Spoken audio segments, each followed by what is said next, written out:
When I read this, I actually found it to be mind-blowing. It literally changed the way on how I view politics now.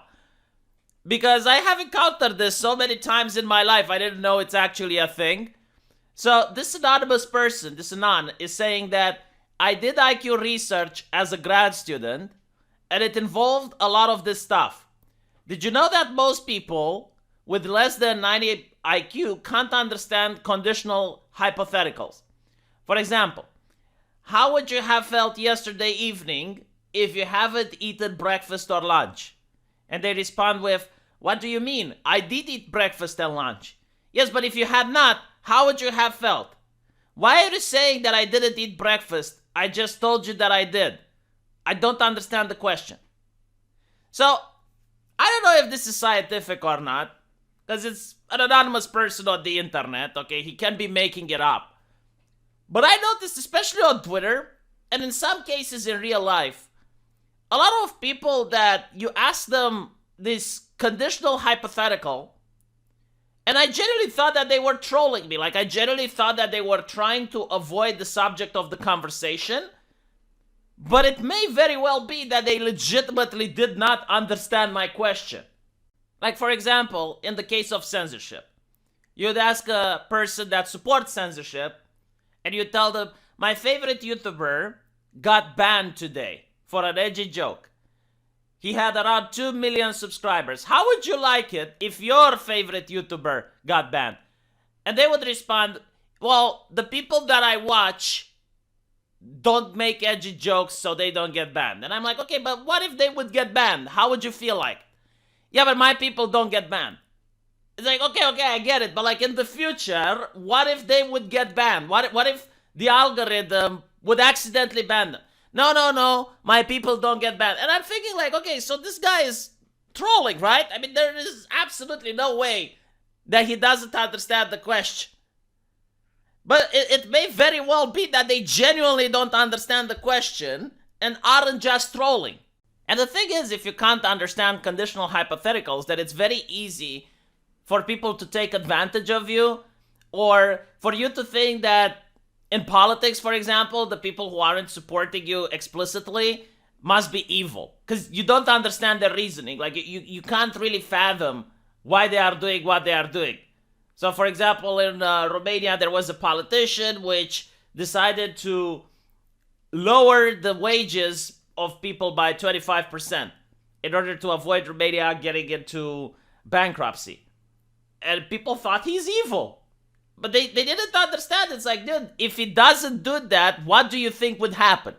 And they're like, no, but he did do that. What do you mean, like, what would happen? No, like, if he wouldn't do it, what do you think?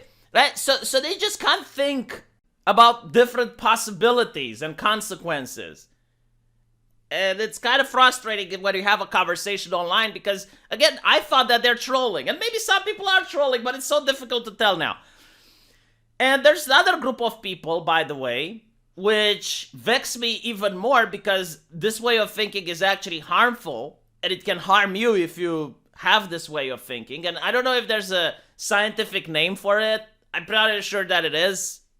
Tell me in the comment section if it is. But there are people, and this is a lot of them, even in my real life, I know a lot of them. And I don't know if it's tied to IQ or not, but like, hear me out. They have a decision to take. Like, for example, let's say they want to leave their job in order to go to a better job. So that decision can have two possible outcomes, a happy outcome and an unhappy outcome. So the happy outcome is that they actually managed to leave their job and get a new job in a better position. So everything works out.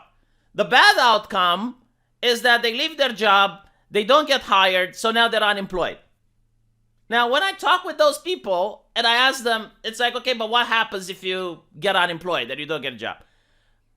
They're like, oh, no, that would never happen. Like, yeah, but like, in the situation, do you have a backup plan? I mean, do you have a way to pay rent? Do you have a way to pay utilities? Oh, I don't want to talk about that. Like, their mind doesn't even want to process the possibility that it may not work so that they can have a backup plan. Student loan, perfect example. A lot of people, they go take a student loan and you can ask them, it's like, okay, but like, after you finish university, if you can't get a job, how are you going to pay the loan? Oh, that will never happen. What are you talking about? And it's like, it's so vexing because they don't even want to comprehend the possibility of things going the wrong way. And the reason you should do that is not because you shouldn't take risks, because people who take risks can actually win a lot, right? It's like high win, high loss probability. That's why it's called risk taking. I'm not against taking risks, but what I am against is like mitigating the damage. Like if you manage to take a risk and you fail, at least you have some safety net. So for example, if someone wants to leave their job for a better job, the question would be like, have you saved some money so that if you don't get your new job, at least for a couple of months, you're able to pay rent so that you can still look for employment elsewhere, right? Do you have a backup plan? Like that is the question. But there's so many people that do not have this backup plan. But not only that, it's not that they don't have a backup plan. They don't even want to think about the possibility of being in a situation where they may require a backup plan. Like their mind doesn't just, it goes blank. And I don't know if it's like they can't think about that situation or it's like they just mentally block it, they mentally shut it out. But it's very dangerous, especially in politics. For example, you vote a politician who promises you free stuff. But other than that, he's got like a really bad economic plan.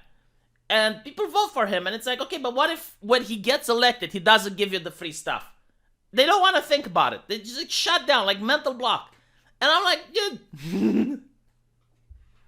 You know, like when it's politics, you don't really notice the harm you're doing. But like if you think like that in your personal life, you are going to make bad decisions and you're going to get people taking advantage of you. It's like you need to stop thinking like that. So yeah, I mean, I don't know if that has a name, but all in all, I would put it right next to people who can't understand conditional hypotheticals.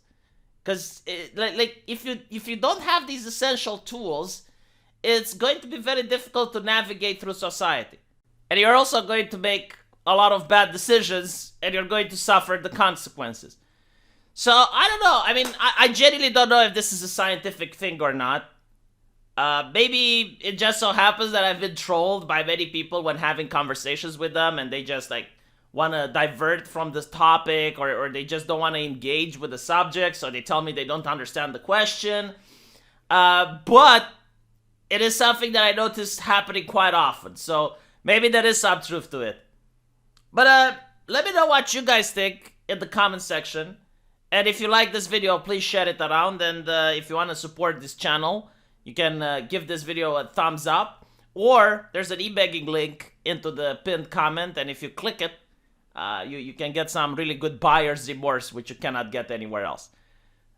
Take care.